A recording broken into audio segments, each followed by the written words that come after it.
પ્રકૃતિ સાથેનો વ્યવહાર મનુષ્યનો એકદમ બગડી ગયો છે અને આખું જગત, બુદ્ધિજીવી લોકો, દુનિયાના વૈજ્ઞાનિકો આજે સૌથી મોટી સંકટ દુઃખી છે લોકો.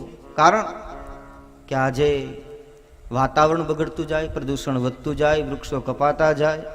પોતાના સ્વાર્થ માટે માણસ આજે ખેતીની અંદર રાસાયણિક દવાઓ અને અપ્રાકૃતિક ખેતી કરી નાખી, ઝેરી ખેતી કરી નાખી છે અને જેના લીધે સંસાર આજે અનેક પ્રકારની રોગો આજે ભોગવી રહ્યો છે.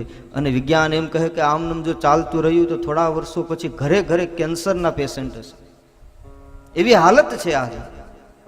એવા સમયે કંઈક આપણે આપણી ફરજ તો ચૂકી ગયા છે. ભગવાનની ભક્તિ કે ભગવાનની સેવા, મંદિરમાં જઈ દીવો ને અગરબત્તી કરી અને આરતી ઉતારી ફળ ફૂલ ધરી દેવા એ તો છે જ, પણ ત્યાં ભક્તિ પૂરી નથી થતી. ભગવાન તો સર્વવ્યાપક છે, એ વૃક્ષોમાં પણ છે, પશુ પક્ષી જળ ચૈતન બધી જગ્યાએ હરિનો વાસ છે. બધી જગ્યાએ ભગવાનનું રૂપ છે, ભગવાનનું અસ્તિત્વ છે એવું માની અને એક શ્રેષ્ઠ માનવ, એક મનુષ્ય, સમજદાર માણસ યોગ્ય વ્યવહાર કરે છે.